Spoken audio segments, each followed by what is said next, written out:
National Center has had this tradition of encouraging open debate, discussion, listening to different perspectives, and it is in that tradition that we extended an invitation to Honorable Minister of External Affairs, Dr. Jaishankar, to come and speak to us about what has been happening in the field of foreign policy over the last several years. Of course, he has straddled a very long period of foreign policy making and practice. He was my very distinguished colleague when I was foreign secretary. He has just come back. As you can see, we have timed this event very well because he has just returned from Washington, where Prime Minister Modi had one of the most successful visits, I think, that any Indian Prime Minister has had to the United States. And I say this having been through what I also consider to be a very successful visit that we had in 2005. But if I compare 2005 to 2023, you see how far our relationship with the United States has in fact traveled. Something that I would not have anticipated in 2005 or 2008 when we finally concluded the nuclear deal with the US. So there have been some very dramatic developments in our external relations. And Dr. Jaishankar has been really at the very center of many of these changes. He has had, I would say, a kind of a central view of the changes that have been taking place in India's external relations. Therefore, I thought that it would be a great occasion for us to hear from him straight from the horse's mouth as to what are the changes that have been taking place. What is the perspective we have also for the future? I mean, which is the direction in which we are going? There are many good things that have happened, but there are challenges which still remain. So the way we are going to do this is, I will request Dr. Jaishankar to speak, say, for about half an hour or so.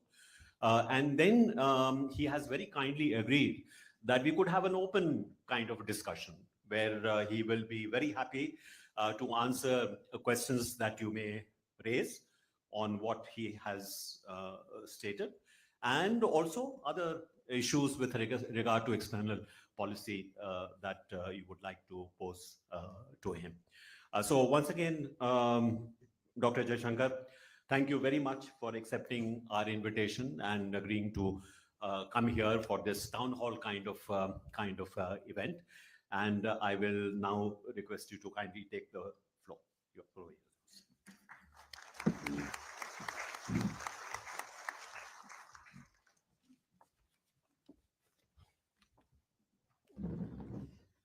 Ambassador Shamsaran, Mr. Srivastav, dear friends, first of all, let me say, as a member, it's always good to come back to IIC. I don't get to do that very often. So quite apart from the chance to talk to you, as I said, it's always good to be back. The Modi government completed 9 years in office at the end of May. And I was discussing with Ambassador Shamsaran that, this is a time when actually we as ministers are going around the country, familiarizing people with what has been the progress over the last 9 years. And in fact, my own particular responsibility is to do that in 4 constituencies of Delhi, which I've done 3. From that talk, the idea came that maybe putting across in a place like IIC to its members what has been the foreign policy developments over the last 9 years seemed a very good idea. So thank you, sir, for inviting me, and thank you all for turning up and giving my remarks the attention. So what I thought was, in terms of achievements, I tried, since it was 9 years, to think of 9 big things which had happened. So let me start really by listing out and explaining really what I feel are the 9 big achievements of the last 9 years.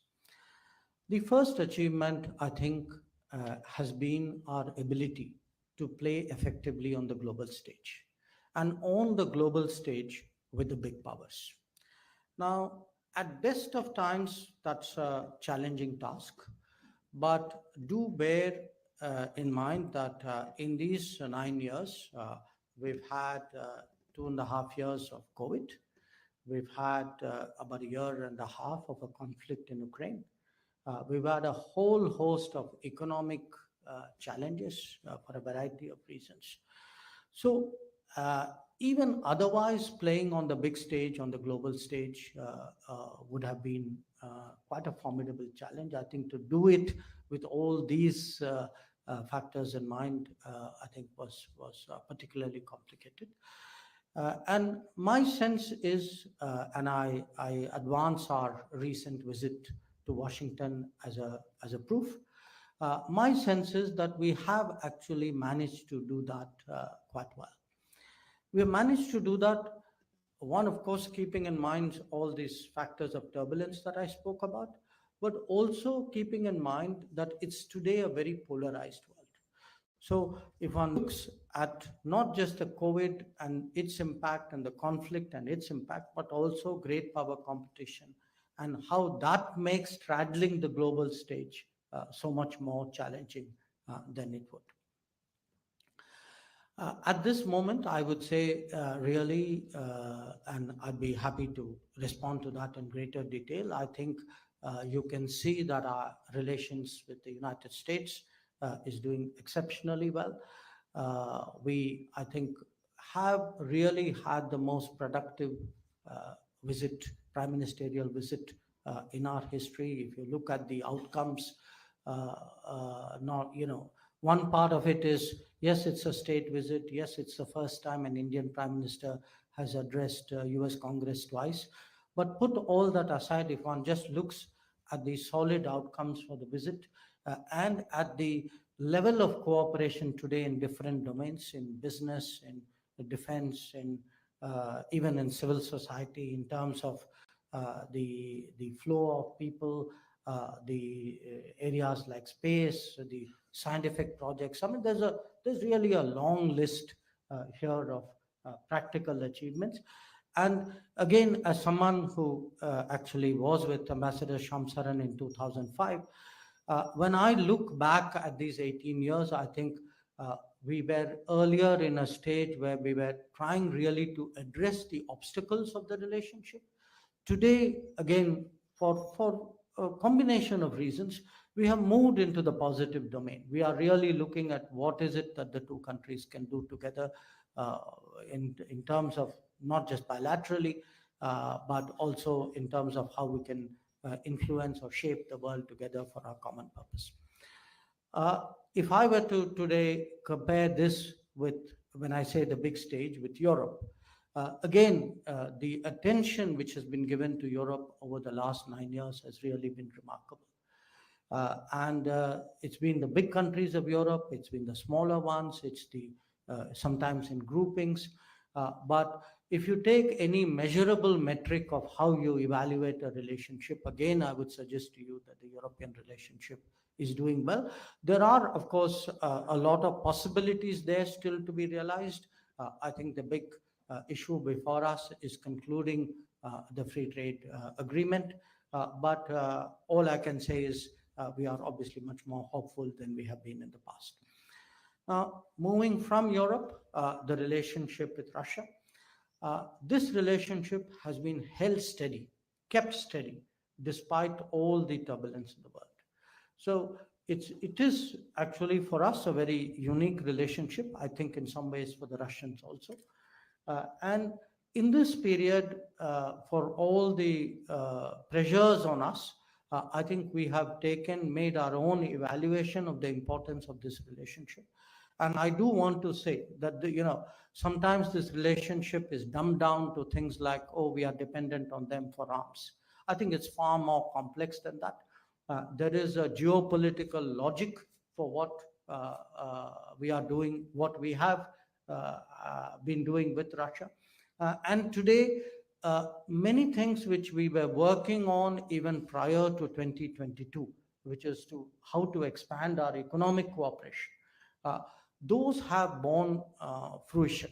So you actually have an upswing in the economic part of the relationship with Russia, even as you have very steady politics and continuing security cooperation. The difficult one on the big stage has obviously been China, and I would say it's a subject on which I have spoken publicly before. At the end of the day, for us, we recognize it's a neighbor, it's a big neighbor, it's today a very significant economy and significant power. But at the end of the day, any relationship has to be based on a high degree of mutuality. There has to be a respect for each other's interests, sensitivity for each other's interests, and there has to be an adherence to agreements which were reached between us. And it is that departure from what was agreed between us, which is today at the heart of the difficult phase that we are passing through with China. And the bottom line there is, at the end of the day, the state of the border will determine the state of the relationship, and the state of the border today is still abnormal. Now, all of that I really put in terms of the first achievement, which is the global stage. But there are three factors at the global level which I think you should all keep in mind as well. One, that we are not just playing politics at the global level. We are also shaping the global economy, and we are actually building our own economy as a consequence of that. And that building of the Indian economy today has to factor in the opportunities that arise from competitive geopolitics. That if you look at global companies today, a lot of global companies are making choices which are through a geopolitical lens, and that today gives us possibilities which may not have existed earlier. The second is that particularly after COVID, there is a search in the world for more reliable supply chains, more resilient supply chains, more redundant supply chains. There is discomfort with relying on a single geography, what you call economic over-concentration. And here too, there are opportunities. And in the digital domain, there is a growing concern about transparency and trust. So where your data lives, where your data is harvested, where your data is processed, all of these matter. So if you look at the digital world, at the supply chain world, at the larger investment patterns which are today being influenced by geopolitics, that too is part of the big stage. And some of that, I think you could see as an influence over the outcomes which we got during the Prime Minister's visit. Now, and of course, from our side, we made it significantly better for ourselves by improving the business climate in this country, by building the infrastructure, etc. But that's something I will talk about later. The second change is in regard to the neighborhood. And you saw that actually on the first day that Narendra Modi became Prime Minister. The idea of inviting all the leaders of our neighborhood to the oath taking itself was a divergence from our political traditions, certainly from the way the neighborhood saw itself and saw us, and how we saw the neighborhood. Now, over these 9 years, we have pursued relentlessly what we call the neighborhood first policy. The neighborhood first policy essentially means that we look at our neighbors. There are some exceptions. We look at our neighbors and we consciously take a generous, non-reciprocal, long-term view of building relations with them. And that means that if it is necessary for us to invest in greater connectivity, in greater flows between us, in making investments in their economy, we should be prepared to do that, because at our stage of growth, it is absolutely vital that we have a benign neighborhood. And a benign neighborhood doesn't happen by itself. It happens when the largest country in a neighborhood invests in the rest of the neighborhood. And that is essentially what we have tried to do. Now, if you look at the record of the last 9 years, even if I say so myself, I would say it is actually quite an impressive record in terms of project delivery in the neighborhood. So if you take a country like Nepal, the power generation in Nepal, the power flows from Nepal. If you look at Bangladesh, in fact, even Nepal, the supply of fuel from India to them, the change, the facilities today at the border checkpoints, the roads between us, the railway movement between us. So almost every aspect of connectivity and people-to-people movement and economic interaction between us, that has undergone a dramatic change. And it's very interesting that over this period, as frankly we had expected, today we are less and less seen as, in terms of I would say we are less and less pulled into the politics of our neighbors. That we are seen today as a permanent stabilizing factor in our neighborhood, who have the ability across political divides to get along with all parties and all governments. And that's exactly the kind of neighborhood we are trying to create. We've had 2 stress tests in the neighborhood, one on COVID, where we proactively moved to provide vaccines and even economic assistance. And secondly, in the case of Sri Lanka, they had a particularly serious financial crisis. And if you look at the speed and scale at which we gave financial support to Sri Lanka, we have never done anything like that ever in our history. So where the neighborhood is concerned, I would therefore assert to you with a fair degree of confidence that neighborhood first policy has worked. It has built the kind of relationships and goodwill that we would like in the neighborhood. In many ways, it has also been advantageous both for our neighbors and for us. Our mutual economic exchanges have actually gone up significantly in this period. So that's the kind of report card I would present to you in the neighborhood. Just as China was an exception on the big stage, I would say Pakistan obviously is the exception when it comes to the neighborhood. Again, it needs very little explanation. The fact is that we cannot allow terrorism to be normalized. We cannot allow that to become the basis for getting us into discussions with Pakistan. So I don't think, to me, it's a fairly common sense proposition. In fact, if anything, I'm still a little perplexed by why we had not arrived at this position earlier. But we have arrived at it now. And the issue really is that until there is departure from, and I would say an abrogation of this policy of cross-border terrorism, clearly it is not possible to have the normal relationship with that particular neighbor. Now, going beyond the neighborhood, I would actually introduce to you the concept of what we call an extended neighborhood. And the extended neighborhood we see in all 4 directions. So I want you to really think of an India at a center. Then the first circle is the neighborhood. The second circle is the extended neighborhood. And there is a third circle, which is in a sense a world beyond, and out there are also the big powers. But the second circle in the 4 directions, one, of course, is Southeast Asia. What was the Look East policy became the Act East policy. It wasn't just a change of terminology. It also meant that we were prepared to invest more in connectivity. We were prepared to engage more deeply when it comes to security.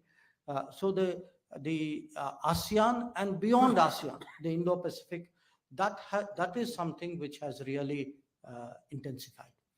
On the west is the Gulf. Now, the Gulf actually was again quite a discovery. I mean, in the sense that here is a region so proximate to us, and yet actually our political contacts with them have been incredibly conservative. And that is actually one of the biggest changes.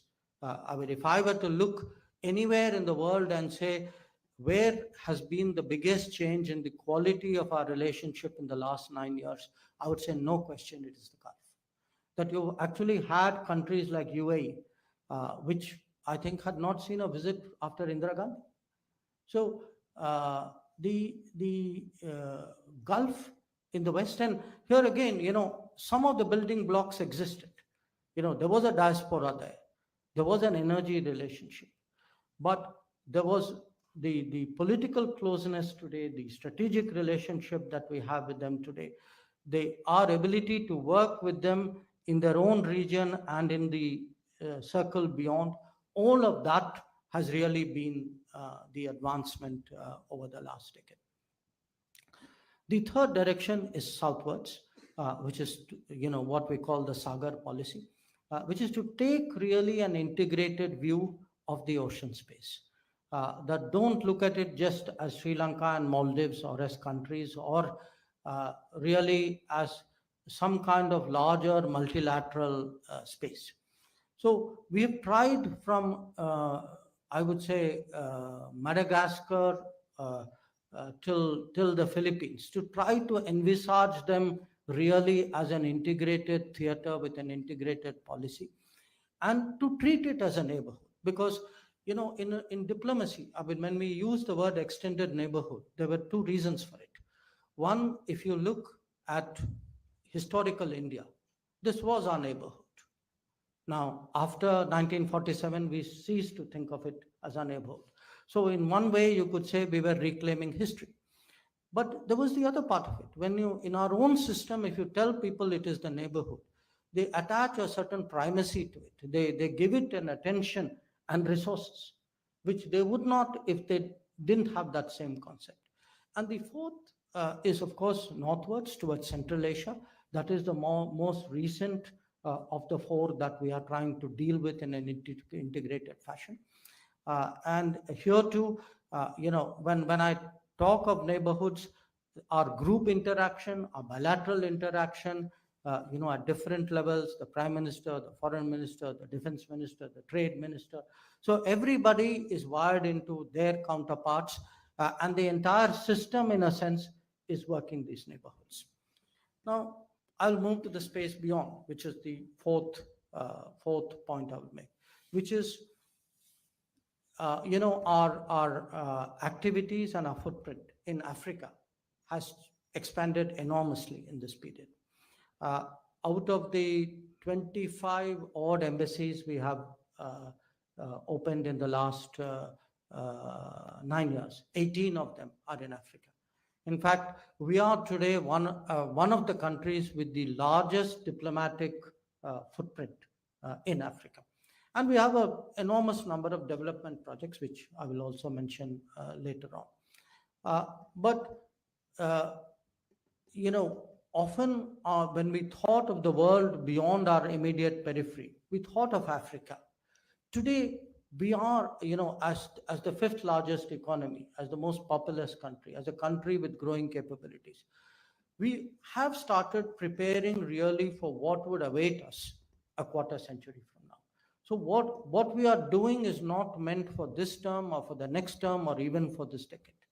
We are trying to think 25 years from now, what Prime Minister calls Amrit Kal, and ask ourselves, where are we likely to be in 2047 and what should we be doing now to prepare for it? And certainly in terms of foreign policy, what we need to prepare there is the basis for a global footprint.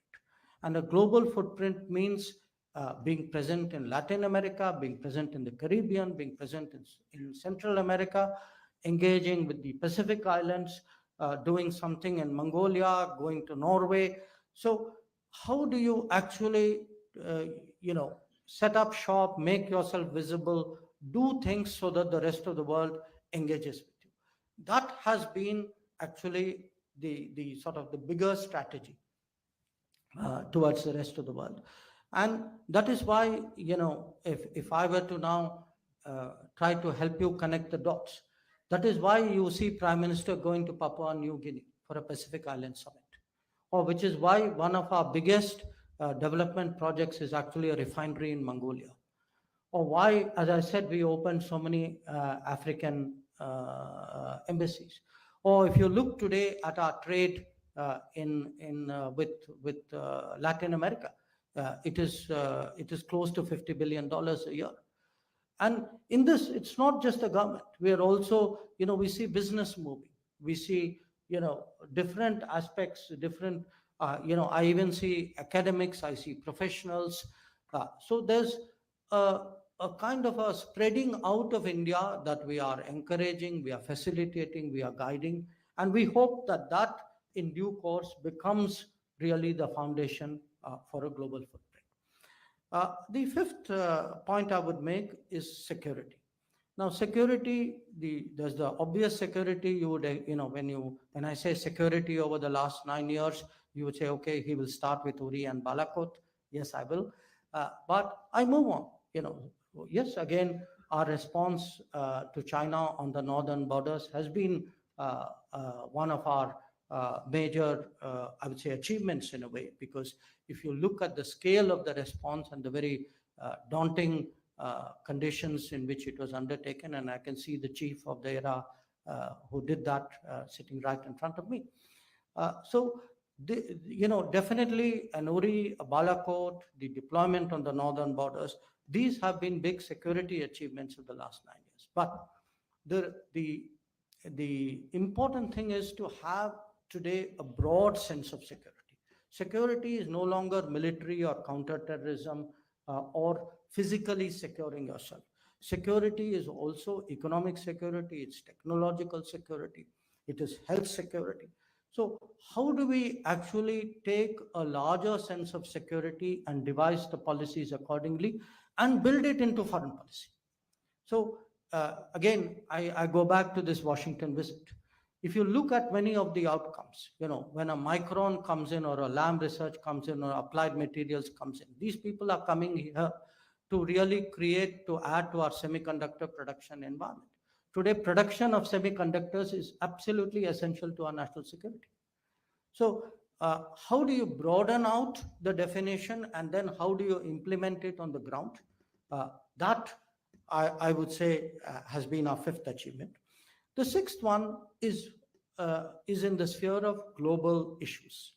And global issues in the sense there are international challenges, and it could be climate. So you have something like Solar Alliance. It was the COVID. We did the vaccine Maitri, where we gave vaccines to almost 100 countries. It could be disaster, since that is happening at greater frequency, where we have led an initiative called CDRI. It could be even food security. Today, we are seen in the world as the propagators of millet production. And millet production offers possibilities for food security, which are actually truly significant. And when disaster strikes, we are increasingly capable and deploying as a first responder. Now, we did much of that initially in our immediate neighborhood, but if you saw the earthquake in Turkey, we were among the early countries to go in there. And what we did there was really, quite impressive. So that too is part of what has changed in the last 9 years. The next point is, of course, our people abroad. And our people abroad, because we have more and more Indians abroad and people of Indian origin abroad. It could be, the diaspora in terms of people who have settled there. It could be students. There are today 1 million Indians who study abroad. It could be seafarers and crew members. You'd be amazed how many hundreds of thousands of them today work abroad. So how do you secure Indians abroad? This is today, I would say, a very important objective of Indian foreign policy, much more than it has been, partly because there are many more Indians abroad, but partly I think also because you have a government and a prime minister where for whom these people are very high in his consciousness. So, when you think back of a Madison Square Garden event, or if you look at any other recent visit, when Prime Minister goes out there to communicate with the Indian community and people of Indian origin, this is not this is not just a feel good exercise. There is an underlying message. The underlying message is that we are there for you, and we are there for you in very, very practical ways. And in the last 9 years, we've actually had to demonstrate that repeatedly. We demonstrated it recently in Sudan in Operation Kaveri, or in Ukraine in Operation Ganga. In fact, if you look at the last 9 years, almost every year we've had one or the other occasion to do some significant operation abroad. But we are also trying to create a systemic basis for it, which is have the financial resources for it, have a standing force which is able to move quickly, have SOPs within the civil military system. I mean, when Kaveri, for example, happened, I was actually in Africa at that time. Within the first 24 hours, the first ships moved, the first aircraft moved, the first set of foreign service officers moved. So everybody actually today is geared today to respond to contingencies outside. Associated with it, of course, when we think of people going abroad, is something which also affects people who stay at home but who do visit abroad, and that is the passports. So again, if you look at, in terms of practical achievements, 9 years ago, we had less than 100 places where people could go to apply for passports. Today, we have more than 500. If you, again, which I don't wish happen to anybody, were to lose your passport or to misplace it. Today, somebody would go to an embassy who will check the database and replace your passport. So if you look in terms of the rate at which our passport, in fact, in these 9 years, our passport issuers have almost doubled. So, and that's part of the reason why you have more Indians going abroad, because we approach the world today as a global workplace. That for us, facilitating people studying, people working, people serving, and looking after them at times of trouble, this is something which is very, very central to our foreign policy outlook. Then I would, of course, like to mention the cultural aspects of what we have done, the narrative building which we have done. I think the International Day of Yoga and the propagation of Ayurveda would be two examples. But I think there's a larger narrative also which we are trying to shape, really a narrative of a civilization, of our history, of our traditions, of making the world understand that cultural rebalancing is as important as economic and political rebalancing. That somewhere we should not be conducting world affairs on the terms of other people. That how do we gain respect and be treated in that sense as an equal stakeholder?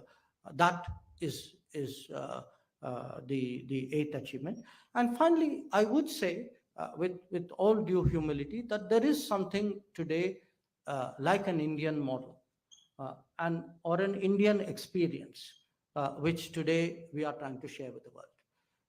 And a lot of our projects, we have today roughly done projects in 78 countries in the world. So there are less than 200 countries in the world, 195, 96, depending on how you count them. So 1/3 of the countries of the world actually have today hosted an Indian project. And there are more than 600 projects that we've done across the world. And many of these projects are actually experience sharing. That when they see, what we have done, one, of course, is the project itself. The other is what, the replication or the extrapolations from that project. So these 9 achievements, to my mind, have really been the record of the last 9 years.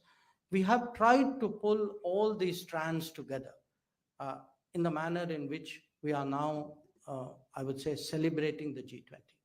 So our hope, our expectation is that the G20 would be an occasion really to present India to the world, to demonstrate, what is it that we are capable of, so that the rest of the world today actually has a better understanding of the transformations. I'll just take a few minutes more and come to another point, which is I have spelled out for you what I believe are the big changes, the 9 big changes in the last 9 years. Now, you could ask me, okay, so what has changed? Why is it that a lot of this has happened? Why didn't it happen at the same pace or in the same way or before? And I do think that there is actually today a change of outlook, a change of outlook in the leadership, in the government, I would say even in the country.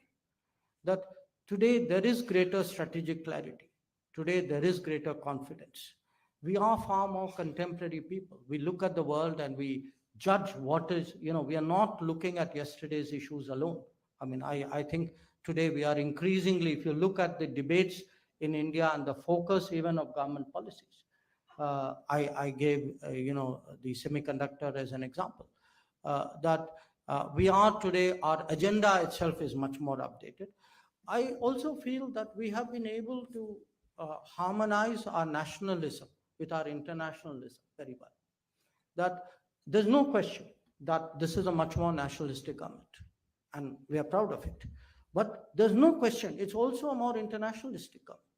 That if as I travel out in the world, for me, nothing has generated greater goodwill than what we did during COVID. The vaccine Maitri. I mean, there are people who literally, who become emotional talking about it. So the fact that we could be nationalistic and internationalist at the same time, contemporary and yet proud of our traditions and our history at the same time, that we have had strategic clarity and the confidence to act on it. I think the fact that we are today, in a sense, very, I would say, people-centric in a way, that we respond to the needs of society, the popular needs of society, I think that has helped. But most of all, I think today people do see us as a source of ideas, as a shaper of debates, and they see what I would honestly say is a more authentic India. That when they look at somebody like Narendra Modi, I mean, to them, this man actually speaks for India. He exudes India in many ways, and I think that has had a big impact as well on the international community. So these were some of the thoughts which I thought I would share with you, and I'd be very happy to listen to any comments or respond to any questions. Thank you very much.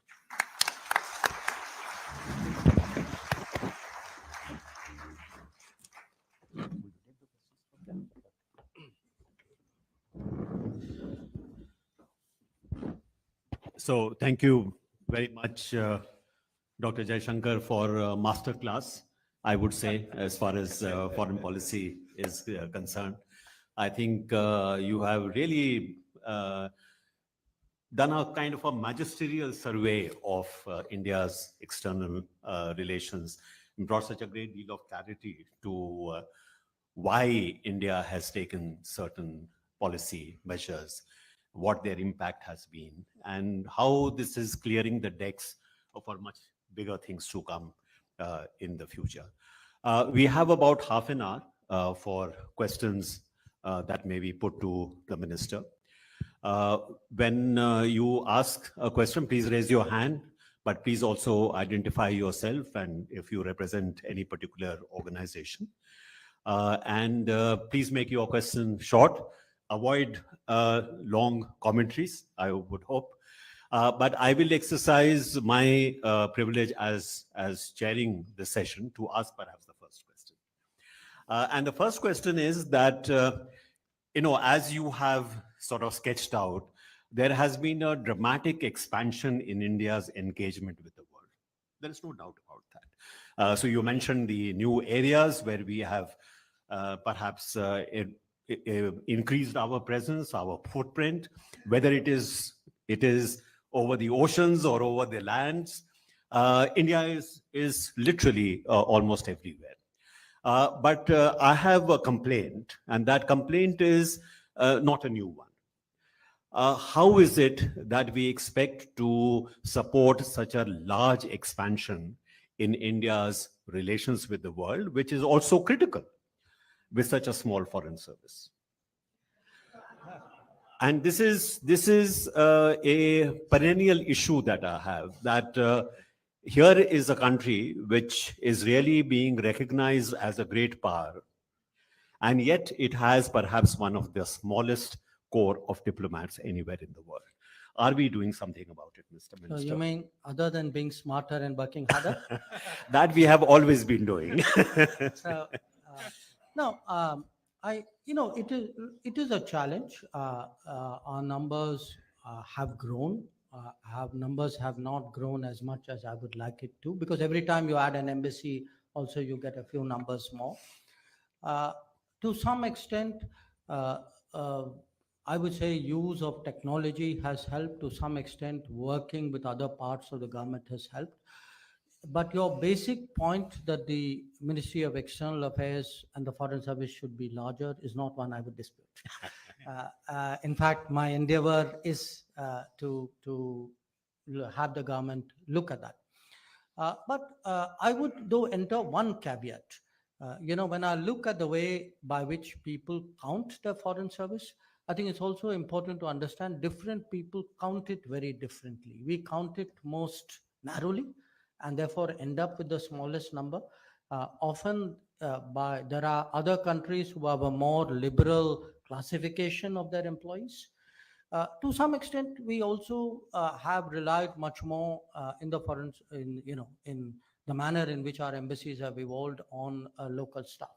So I agree with you that it is not something which is satisfactory. I would dearly love to get more people. I'm negotiating some of that as I speak, but it is But let me put it to you this way: for all the constraints, I would say then maybe the 9 years should look even better.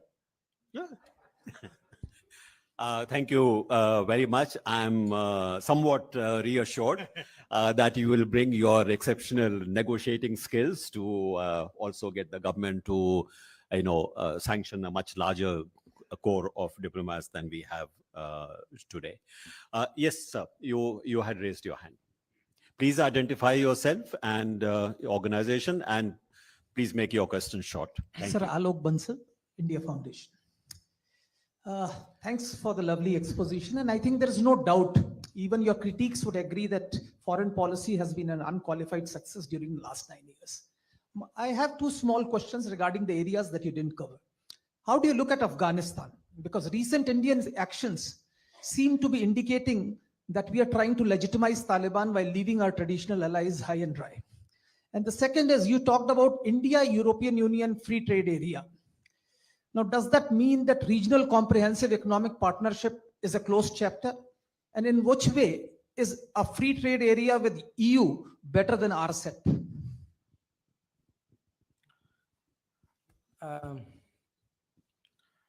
On Afghanistan, we all have preferences. God gives us a lot of realities. So I think somewhere one has to find some kind of common ground. At this time in Afghanistan, we have what we have. So here are our choices. Do we walk away from Afghanistan entirely and say, we have discomfort with the regime and therefore we should have no dealings with that country? I think our own sense in the government is that that's perhaps not the right way to handle it. So we have decided that we would maintain an embassy, not at an ambassadorial level. A lot of other countries have done it. By the way, I should tell you, a lot of countries have sent back ambassadors. We have not done so. And we have focused on areas which we believe will impact the Afghan people and which will be recognized by the Afghan people. It was food support initially. It was providing vaccines. It is providing medicines to a hospital which we built many years ago out there. That's broadly where we are at this stage. How do we go further? I think we'll have to wait and see. The fact is, at the end of the day, we are not in a position to in Afghanistan or in many other places to necessarily say, I will only work with a regime I like. I cannot be utterly unrealistic about what has happened in Afghanistan. On your question about EFTA, look, I think the European economies are, in many ways, significantly different from the RCEP economies. It would really be comparing apples and oranges here. I don't think I could give you a realistic view of what is better about them and not about these guys. The only thing I would say is the European Union are all market economies. Secondly, we do not have many of our concerns with respect to RCEP, which were not addressed, pertain to the nature of the RCEP economies. We were worried what happens if there's a surge of imports. We were worried about the supply chain, the country, the rules of origin. Now, these were some concerns which were very specific to RCEP, because if you look at the composition of RCEP, there is very good reason to be concerned. We don't have that concern, obviously, where European Union is, if you look at the composition of the European Union. Okay. There were two hands there. First, you, sir. Yes, sir. I'm Pradeep Gupta, sir. I go back to 2015 when you had just taken over as Foreign Secretary. I met you and suggested about the joint research with the US entities in the last visit of the PM to US. There have been some small beginning in this direction, that is Indus initiative is there for the startups of both sides. But for the research and development, because that is very essential for our getting deepening of the technology from the US to Indian entities. This G414 transfer will certainly add, but it will not be in that manner. But if we get exposure to the research and development, I'm also founder of a think tank which is working in defense TOTs. Okay. So that's why this particular question. And second small question, that the new framework resulted in nuclear deal. This particular visit will also result in something big in few years down the line. Okay. Yes, please. I'll take 2-3 questions together. Thank you, sir. Sir, my name is Anurag Bisain. I am from MP IDSA, sir. At the outset, kindly accept my compliments as an ordinary citizen for raising the morale of an average Indian, sir. And I am an unabashed admirer, sir. So you spoke about India's neighborhood first policy and the non-reciprocal approach of the government, sir. There are continuing attempts, well-known attempts by China to ring-fence India, sir, starting from Pekwa in Bangladesh to Kokos and Chokyu in Myanmar, to Hambantota in Sri Lanka, and observation posts in Maldives, sir. So should India not have its own, apart from the benign approach, own Monroe Doctrine in the Indian Ocean, sir, to articulate its national security interests, just as China has done in the South China Sea, where it has ousted its own inimical interests. And in turn, we could actually give security guarantees to the smaller island neighbors. Thank you, sir. Okay. Suhas, I'll come to you. That's Suhas Borkar. I'll take you to your second circle and then to Southeast Asia. You see, in 2002, when we had the first ASEAN-India summit in Phnom Penh, Prime Minister Vajpayee spoke of the rail and the road connect from New Delhi to Hanoi. And then the very next year, I made that trip of 7,600 kilometers. And, there's nothing on that all these years. I mean, we are 21 years after that. And then, you see, it affects our credibility. Okay. Thank you. Okay. Yes, Vichitra. I have to, this is Vichitra Sharma. I'm a journalist. I have two questions on security issues. One is the rogue elements in Canada who are in collusion with the head of state. Do we have a policy for this kind of things that are going on in so many countries? Embassies being attacked, civilians being attacked, and they're constantly haranguing Indian policies. Secondly, what really impacts our Himalayas, the water issue, the climate issue. We've just forgotten the Tibet policy. Do we have a policy towards Tibet and that entire range? Okay. I think if you can. Okay. I'll come to the next round. Let me start with the joint research question. In fact, on this visit to Washington, there was on the defense side this Indus X platform for defense innovation. There were 35 projects, if my memory serves me right, which are new projects between the National Science Foundation and the Department of, our scientific lot. There were a number of space, there were space agreements. We've joined the Artemis Accords, and there was, in fact, agreement to collaborate in terms of space activities.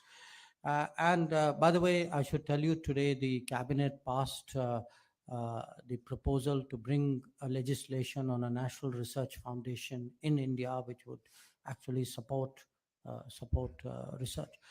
I would, agree with you that research and collaboration is very much area of interest, mutual interest for India and the United States. But I would also perhaps suggest for your consideration that we should not envisage this in a kind of narrow lab to lab or government to government terms. If you look at the American research and innovation tradition, it has a very short journey before it becomes kind of commercial and deployable. So there is a lot of best practices, not just from the US, I think from a whole lot of other countries which we could imbibe. My sense is today we are coming to the crossroads on many of these issues, because often you'd be surprised today how many Indians are being employed by international companies in areas like R&D and design and engineering of various kinds.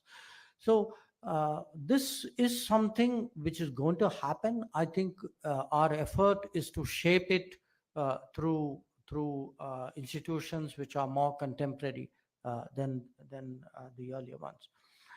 Your comparison with the nuclear, no, look, 2005 was a one-off. It was a one-off because there was a particular problem which was an obstacle for the development of cooperation, which was the nuclear problem. Because the nuclear problem also spilled over to space. It also spilled over to defense. So until we found a resolution to the nuclear problem, we could not proceed in other areas. But so the idea that, every visit must have, or a big visit must have another nuclear framework, I think, I will have to invent a problem to solve it. Because right now, I don't have any big obstacles today. The only, it's only our willingness, our boldness, our abilities, which is a constraint. There are very few legislative, because remember, nuclear was a legislative, it was not even an administrative issue. There was a law which prevented India and US working together in a whole range of areas. So I would say today that there are many more possibilities. In fact, I didn't get to that part of it, but there is a phrase which you will hear more and more. It's a phrase called trusted collaboration. Trusted collaboration means countries who have similar political, social, cultural, market values, their ability to work together. It is particularly strong in digital, but in high tech of various kinds. And in a way, I think it goes back to the European Union question which was asked, which is really which are the countries with whom you have a trusted sense about working on sensitive technology. On the question of, can we have a Monroe Doctrine and, we are being ring fenced? Look, I make 2 points. Monroe Doctrine was of a certain era. There were 2 things which you needed for a Monroe Doctrine. Number 1, you needed one dominant power. And 2, you needed no other proximate competition. There was no other United States next to the United States which said, I will challenge your Monroe Doctrine. And Monroe Doctrine was meant to keep the Europeans away. And the Europeans were one hemisphere away. So I think the Monroe Doctrine would not be the right analogy to really describe our challenges. The reality is in the Indo-Pacific, we are going to see competition.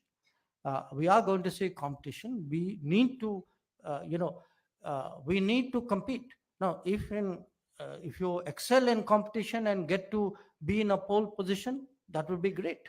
But I have to be realistic. If I am competing, I will look for partners with whom, I can work with so that, my ability to protect and advance my interests are stronger. And in many ways, that's really what we are trying to do in the Indian Ocean and in the Indo-Pacific. In terms of, what you call ring fencing in our own region, look, this has been going on for many, many years.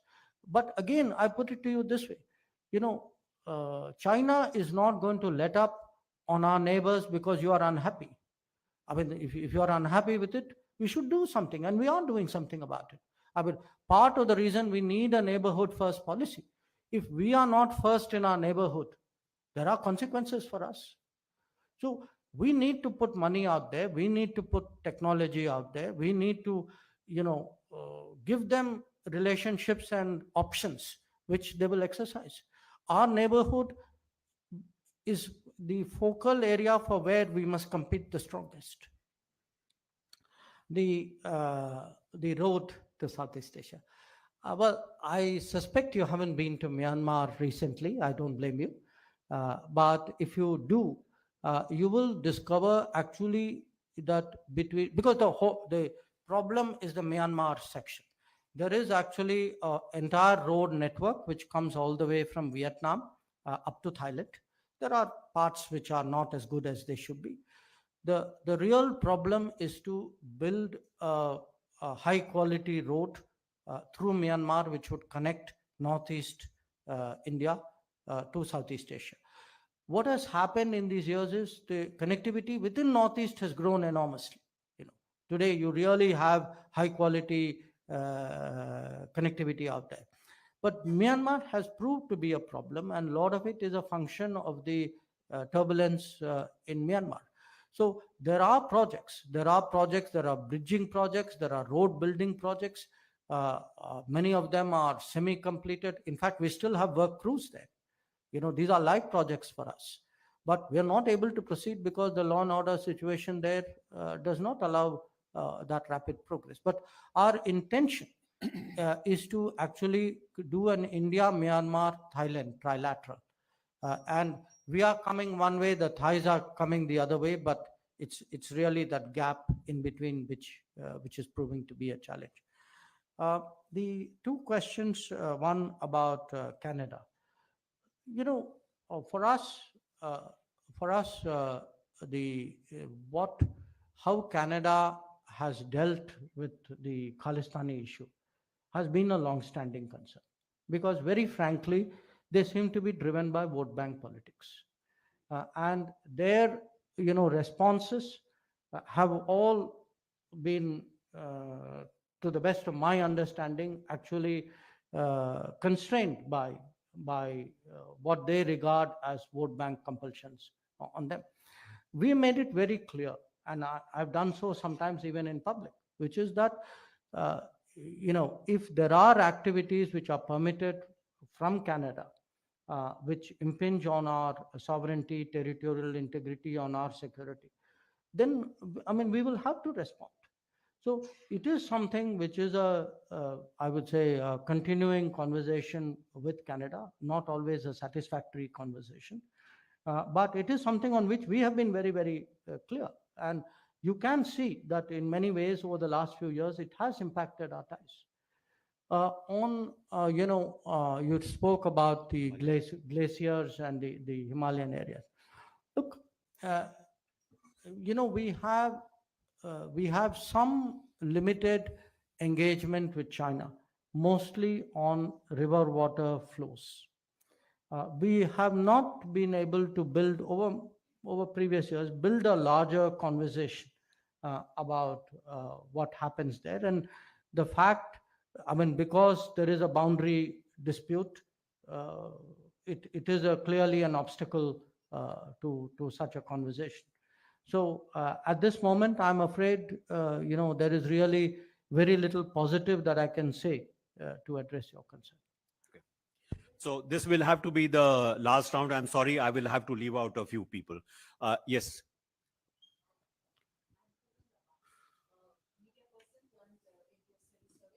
My question is, thank you, Dr. Jaishankar, for enumerating the 9 key highlights. My question is, we still have 1 more year to go for the elections. So what would be your thrust area in the 10th year? Or do I understand this is a wrapping up of the key highlights and we can see elections being preponed? My second question, and a very small question, is, you said your focus is on the neighborhood. So if we look at our neighborhood, who are our friends, who we can count on? Okay. Yes, sir.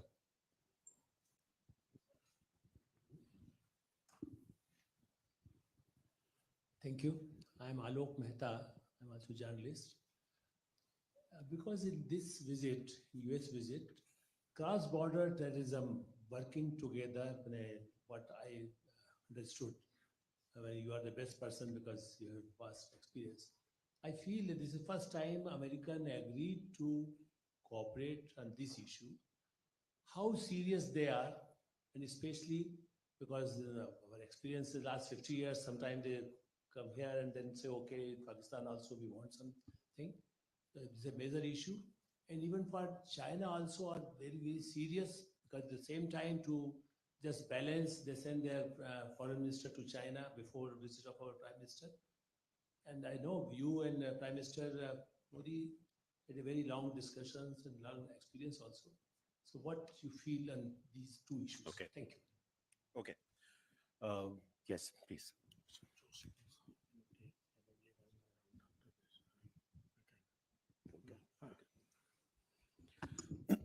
I am Sanjeev Tripathi. I am a retired civil servant with the intelligence background. I will be seeking your views on 2 issues which have remained pending for some time and which are very important in the national interest. First relates to the illegal immigration from Bangladesh and from China. This problem has been there for some time, and so far it has been dealt in a, one can say, ad hoc manner.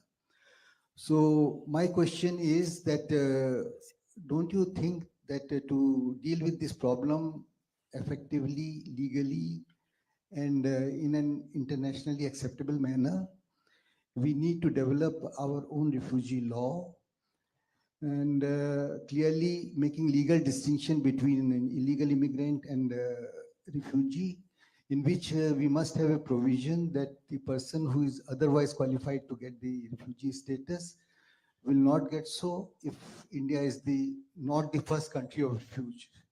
So that is one thing. And in this context, I will say that all our neighbors have given biometric national identity cards to their nationals, except maybe Nepal, where the process is on. We had passed a law in 2005 about it, but our focus has been on NRC rather than giving national identity card to our nationals. Don't you think that process must start immediately and we should give the card and change the narrative? Okay. Joshi sir.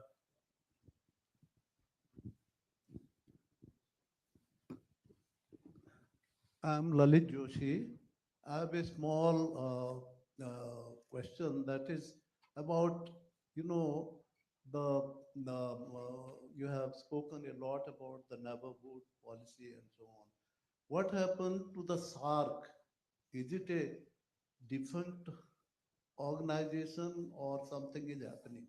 Over the years, we have not heard anything about the SARC countries. I'll take one Yeah. more. Yeah. Thank you. Okay. Apat. Sir, I am Professor Sudhir K. Jain, IIT Delhi.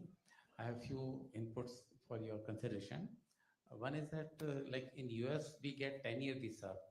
Can it be possible that all countries give 1-year visa? Because in the globalization, the frequency of travel abroad has been very high. So again, every some months we have to apply for visa and all that. That is a very serious problem. So you can take it at appropriate level. Second thing is that, the UID we started in India. If a similar kind of a thing through some diplomatic international initiative can be taken up, and other countries also take it up, like Pakistan. So all this, anybody who is found with a fingerprint and all that, it can be found out that whether a person terrorist belong to who and which country and all that. So this would be a good initiative if it is possible at international level, if you can take it up. This I spoke to Mr. Nandan Nilekani when he, about 10 years back, when we were starting it, he said that is not my, role. So I think it can be taken up by you. And third is Short just question, Myanmar, please. very short. Myanmar, I have been meeting so many people from Myanmar internationally for past 20 years, 30 years. All of them are not too happy with the internal situation. And I think everybody knows it. And there is some kind of a thing that Myanmar and Sri Lanka people say that it will be good if we merge with India.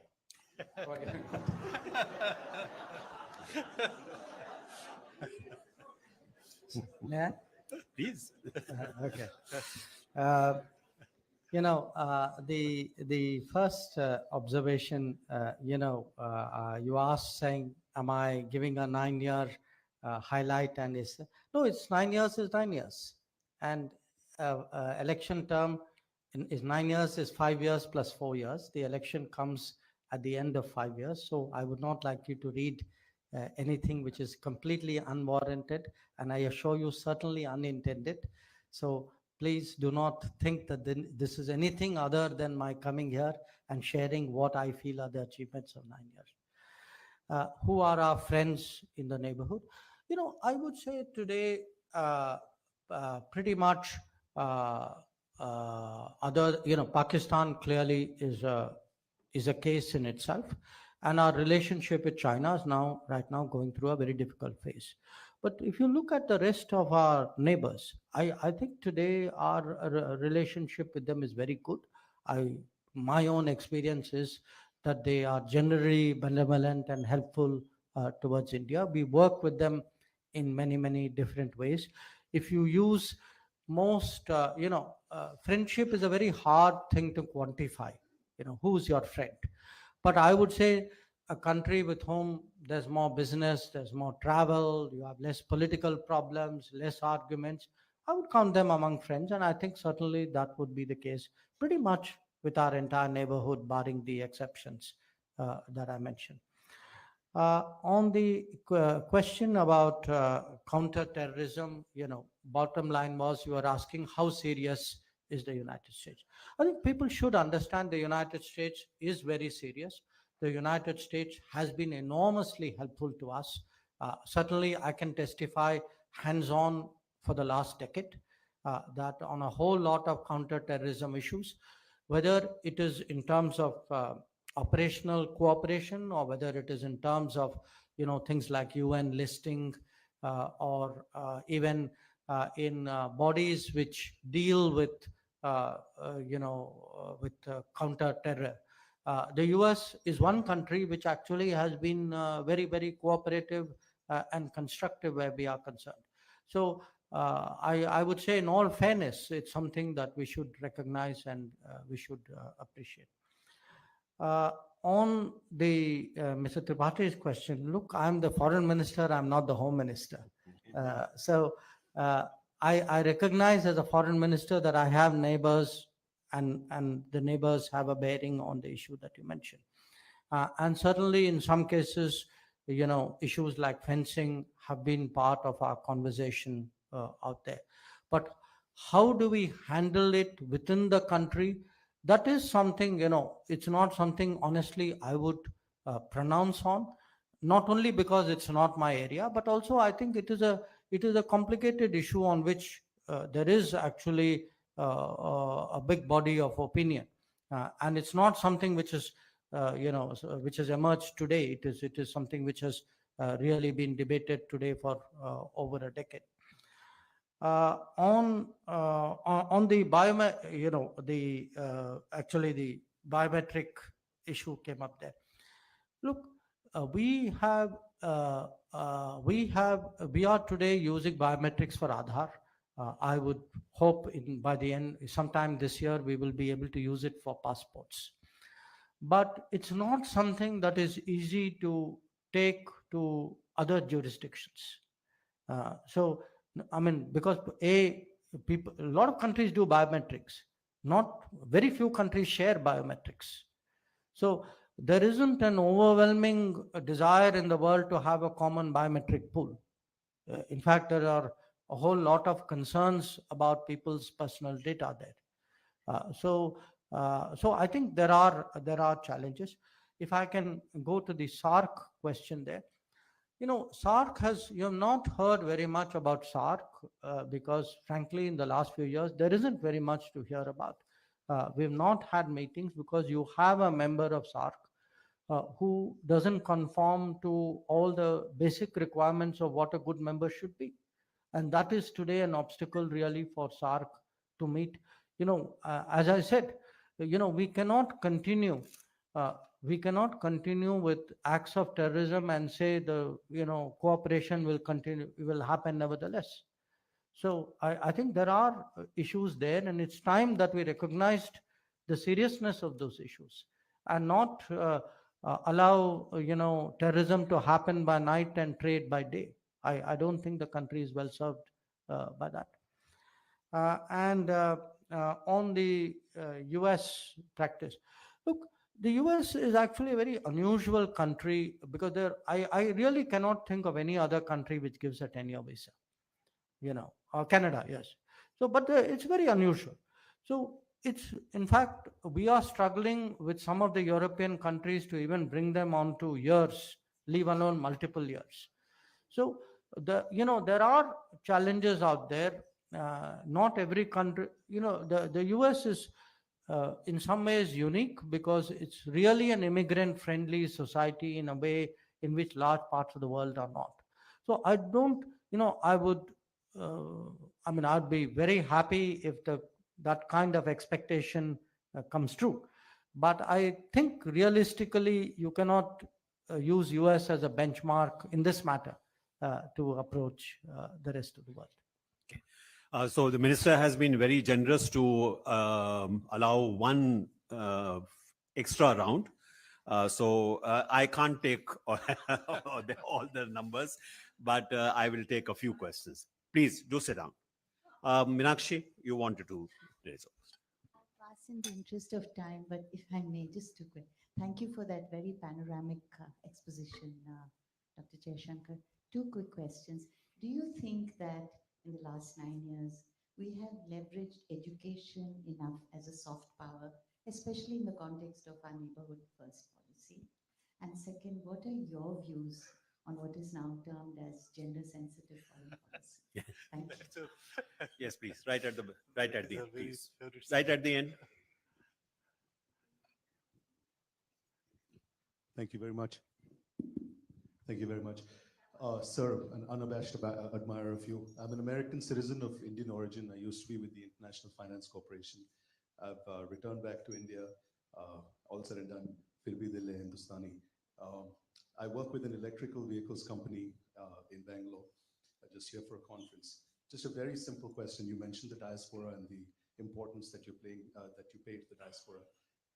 Really interested to know, very candidly, coming back to India has its own share of challenges after living and working in the US. There's a lot of us in the US and other places who want to come back and do good things for India. There are various constraints. I'd like to know maybe one or two concrete steps at at your level that you think could be encouraging of various folks in the diaspora to come back and work in India. Thank Okay. you. So in order to be gender sensitive, I will take two questions from our lady. Yes, please. Yeah. Good evening, sir. I'm Dr. Sheetal Sharma from JNU, Center for European Studies. With a growing size on the global platform, is there any possibility for us to become a norm setter in future? Say, for instance, EU claims itself to be a norm setter in the climate change and energy and environment. Don't you think that we reverberate more with Global South if we are having greater solutions for these changes, which are real challenges in 25 years from now? Thank you Okay. so much. Yes, the last one. Yes, please. I think there's one very agitated lady at the back. Can you include her? All ladies are very. Good evening, sir. My name is Vanshika Kant. I'm an international development professional. I have two questions. I'd like to know your views on how India can leverage the growing creator economy that we see domestically. And when I talk about the creator economy, if you want me to elaborate further, I could. But as we see some countries like Spain, which are also providing better visa facilities for global creators to come create content, cover, the culture of that region vis-a-vis their own region. And I say that because it's a huge market, and in the next 10 to 20 years, it's just going to grow even bigger. The second question that I have is based on China. I'm a Schwarzman scholar on leadership in global affairs, so this is something I'd like to hear your views on. We know the situation between India and China right now. Despite that, at one point, there was huge funding coming from China for Indian startups. That has also evolved a bit, but I would like to know your thoughts on that. And secondly, an institution like AIIB, your views on it, and India's presence there, because India is actually one of the largest countries in terms of its projects. Okay, now our veteran member. Yes, please. I've noticed one very positive change in the audience that greets our political leaders. There's a generation change, there's a youthful people. As you said, we are very popular in the Middle East, and I think the old fogies have all gone, and the new ones are facing with a lot of positive energy and enthusiasm. Do you think, would you like to give some kudos to those young people who are now enthusiastic to do something with India and America and the Middle East Okay. and Okay. Africa? Okay. Thank you very much. That's the end of the question session. Now the last answer session. Okay. I think there's a certain amount of overlap between some of the questions. But starting with, can we leverage education? Yes, I think we can.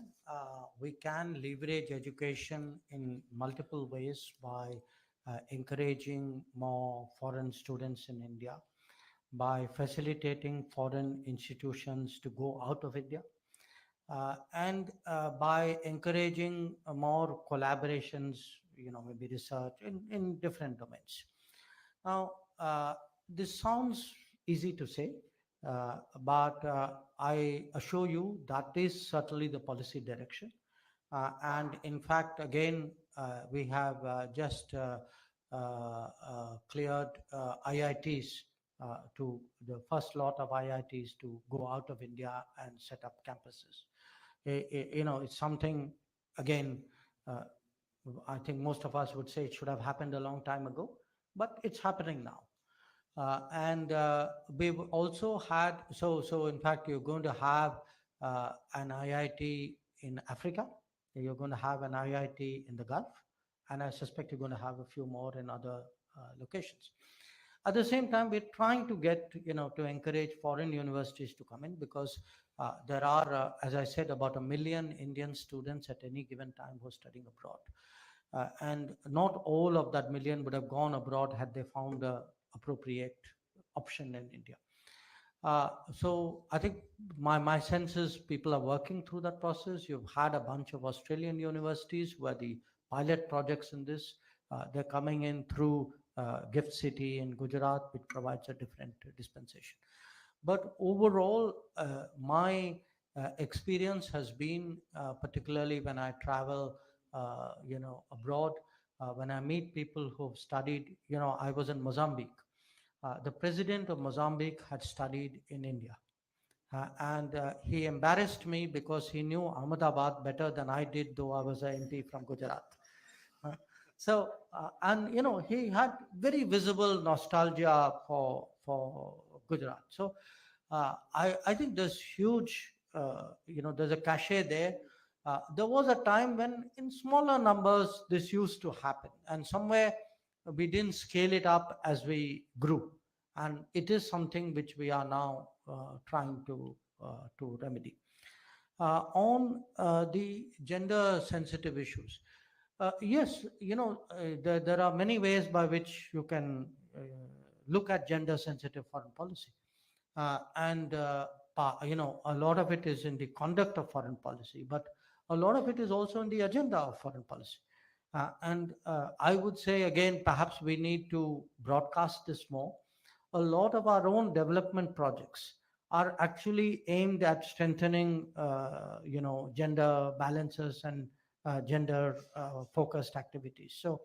Much, when I said at the end of my 9 points that India as a model or India as an experience, there are countries where if we go and talk to them about what is happening in India on the gender issue, I think it's something which really impresses them. My own experience again in the last few years is we often, when you talk to other politicians, you get through the foreign policy stuff fairly fast. Then the real conversation starts about how, what the changes in India, the digital changes, the health changes, the gender changes, the education changes, the infrastructure changes, the solar energy changes. So today, the world is actually very fascinated by what India is undergoing, the transformation of India. And that, I think, itself is an enormous soft power. So when at the beginning of our G20 exercise, we decided, Prime Minister felt that we should not just articulate the concerns of the global South, we should do it after consulting them. We should not appropriate that voice for ourselves. So we sat down and actually interacted with 125 countries. And when you looked at the sum and substance of what they wanted us to put forward, a lot of it was sustainable development goal centric, and much of it was gender focused. So today, in fact, our biggest worry is between the COVID, the Ukraine conflict, the economic downturn, the disruptions, the resources today for any kind of social activity, any kind of economic activity is getting constricted. And the first pinch is felt by the girl, that if there is less education, the girl takes a hit. If there's less employment, the girl takes a hit. If there's less health, the girl takes a hit. So we are actually seeing today, when we say SDGs are in danger, and there's a UN Secretary General's report about this. Do look, if you see the report, a lot of it is really focused on, the vulnerability, all the progress we have made in terms of gender advancement. Today, there is, stand threatened by what is happening. On the issue of diaspora, look, I would say that the more the kind of growth, opportunity, innovation, energy that we can have in our society, and that's why we come to the youth issue which popped up. It's not, it's not just what we are doing abroad. I can actually, I see the change even in India. I go a fair amount to universities and colleges. Today, when I visit a college, it is very different from what it would have been 10 years ago. That there are, almost any institution would actually put forward to you, saying, I have a few students who are patent holders.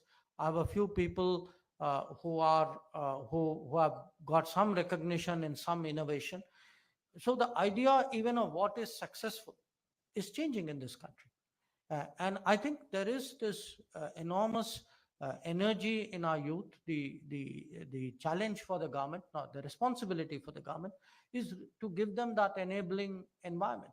And that enabling environment, if you make it easier to do business, if you make it easier for living, if you, through Gati Shakti, improve infrastructure, if you do smart cities, if you take care of basics like water and housing and health, that is then the environment in which actually those energies would really start to come. And the moment diaspora feels that there is action in India, believe me, that is the biggest magnet. I mean, they're not going to come.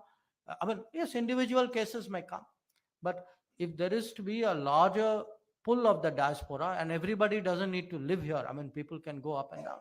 It would happen if that sense of energy is very much stronger in India. And I think we are heading in that direction. I could have given a new lecture on 9 achievements on the domestic side, but you'll have to spend a whole hour with me on that. On the norm setter issue,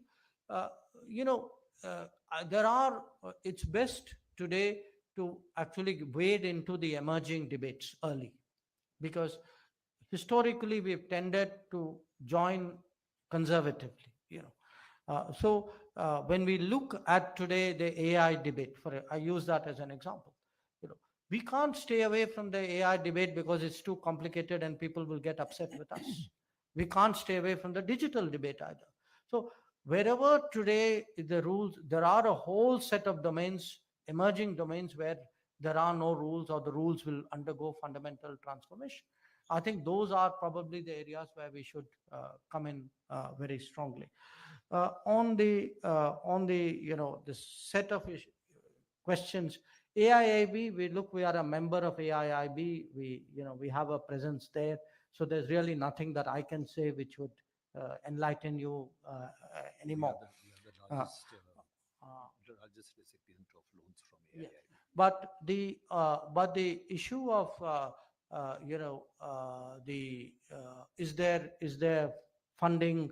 What is the funding and what is not the funding?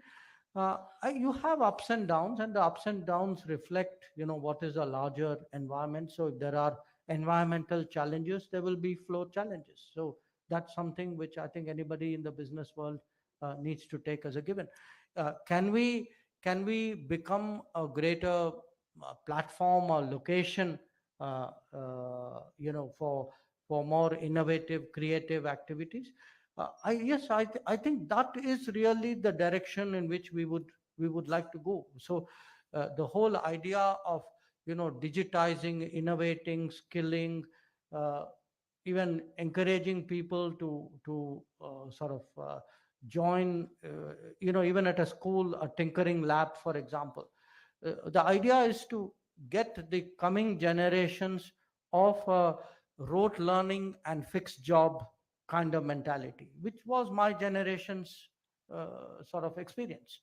And how do you really prepare the younger generation for something which would be, by standards of people like us, would be very, very unorthodox? And I think that's the kind of thinking which certainly the Prime Minister, I can tell you, has.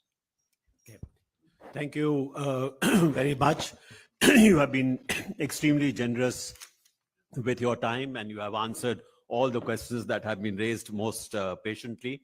I think the great takeaway from this that I have is that, ultimately the most important objective of foreign policy is the transformation of India.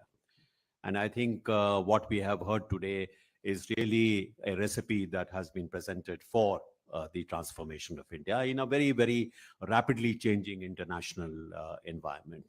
I'm sure that as we go forward, there will be other occasions for us to perhaps welcome you again as a member to the IIC and have more stimulating, exchanges like we have had this evening.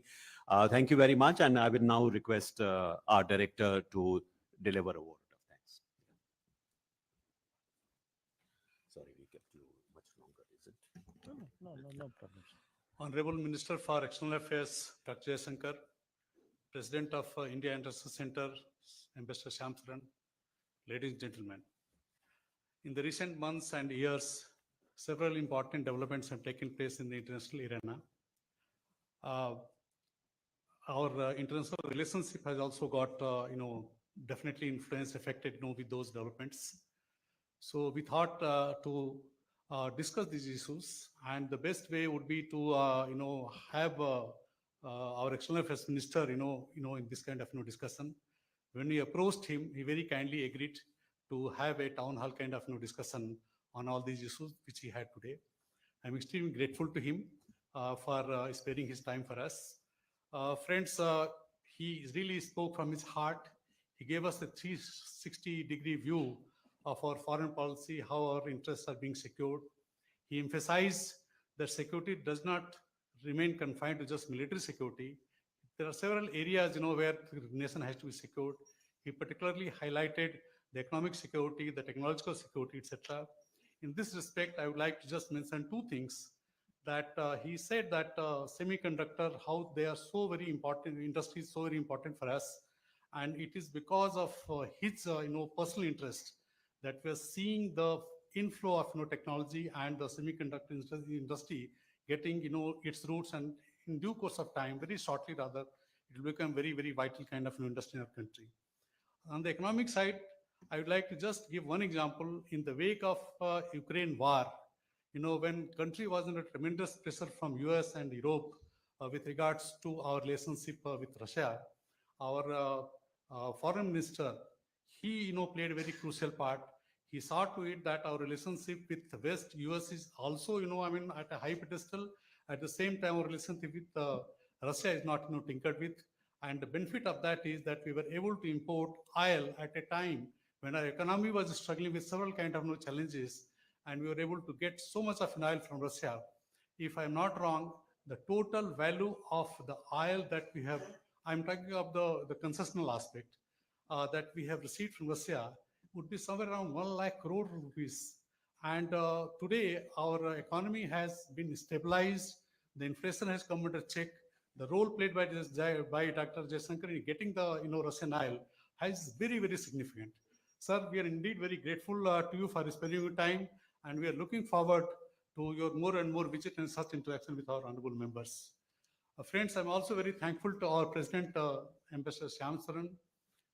Most of you may not be knowing, he just returned yesterday after a hectic trekking. He goes every year for trekking in Himalayas. So for hectic trekking, he returned. One was expecting that he will take rest, but he has not taken rest. He spent his time here. I'm really grateful to you, sir. I am also grateful to all of you, ladies and gentlemen, for your gracious presence and this fantastic interaction that took place between you and the Honorable Minister. Before I end, I would like to invite to all of you for a tea which we have arranged in our veranda near the main dining hall. Thank you very much once again to everybody. Thank you. Thank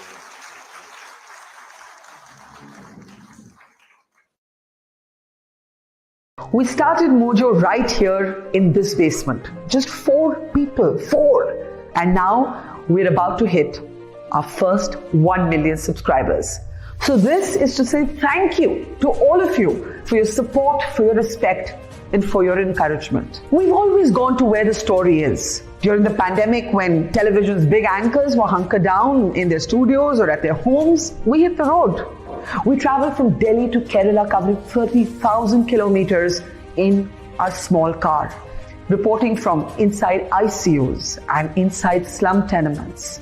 Whether it's flash floods or war zones, we've always put our boots on the ground. In fact, we're just back from Punjab, tailing the Khalistani fugitive Amritpal Singh. And through all of this, we have always put you, the people, first. In an age of partisan polarized media where most journalists are either chamcha ya morcha, we believe the story is sacred and the truth of the story is what matters. And now as we get ready for the next step, we need your help. Become a Mojo member and get first access to all our big interviews. Get a chance to ask our newsmakers questions. Get a chance to write and report for us for both our website and our channels. And also, Interact with me and my colleagues directly through AMA sessions. Literally, ask me anything. Click on the join now right next to the subscribe button, and yes, also subscribe if you haven't yet, and become a Mojo member for just 159 rupees a month. Hope to see lots of you in our community. It's great to see you here. Thank you for watching our work. If you haven't subscribed yet, don't forget to click the bell icon and subscribe to Mojo Story and support independent, robust journalism.